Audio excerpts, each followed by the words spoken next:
Okay, now let's talk about the AI Doomsayer's argument as Bostrom formulates it.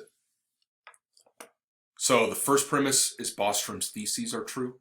Second premise, if Bostrom's theses are true, then superintelligence will destroy humanity.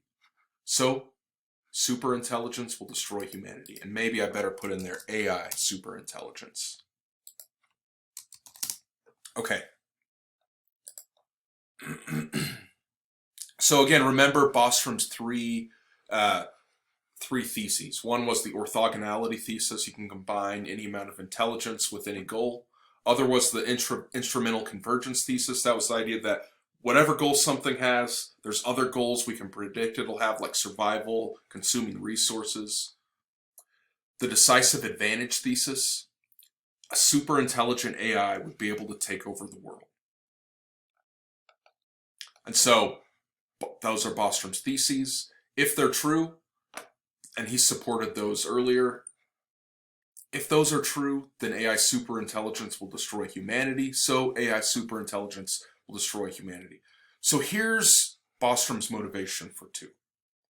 He says, given the orthogonality thesis, superintelligent AI, it's not guaranteed merely in virtue of just being really, really smart to care about us. Maybe we could try to design AI so that it does care for us and what we care about, but it's not obvious how we would do that. The way that Bostrom kind of thinks of it is it's kind of like in the stories about genies, where somebody makes a wish, and then the genie fills the literal terms of the wish, but because the genie's so literal and precise, it ends up not being what the person really wanted and meant for the wish. So the worry is that we're going to program something and we're not going to realize that the really literal, precise meaning of what we program is going to be at odds with what we want. And it's unclear how to design AI in such a way that it only does what we want, according to Bostrom.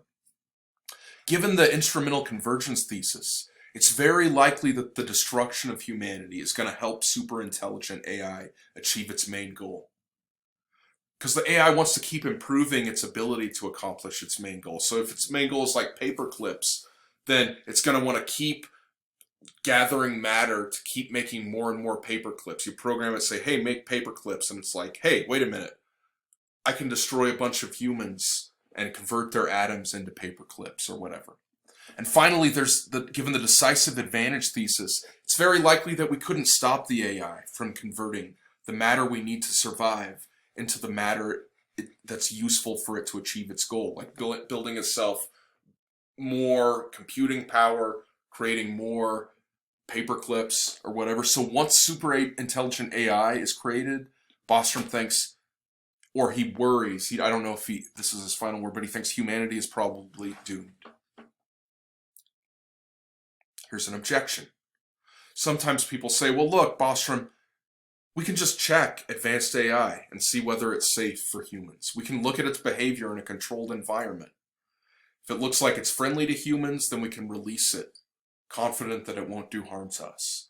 If its behavior is unfriendly, then we can keep it in the controlled environment, no problem. But here's what Bostrom says. He says, look, AI doomsayers, they point out that when they're in a contained and controlled environment, it's in both of their interests, both friendly AI's interests and hostile AI's interests, to behave as if they're friendly. The hostile AI knows that if it acts hostile, we're going to keep it out of the real world and it can't achieve its goals, like turning everything into paper clips. So it's only going to become hostile to us once we can no longer stop it. And given how smart it is, it's going to be able to, and given all the other benefits and advances AI is going to have over us, it's going to be smart enough to fool us into thinking that letting it out is just another advance and nothing more disturbing. At least that's what Bostrom says. He considers another objection. He says, look, some people say we've got control over the AI's motives. We can design it however we want. So let's design it so that it makes us happy or makes us smile or to make as many paper clips as it can.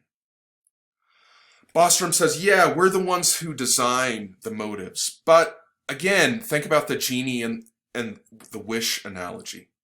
We might program it a certain way and not realize all the implications to what we say. So like if we say, hey, make me smile, then a powerful AI might take that really literally and paralyze my face into a smile. But that's not what I wanted.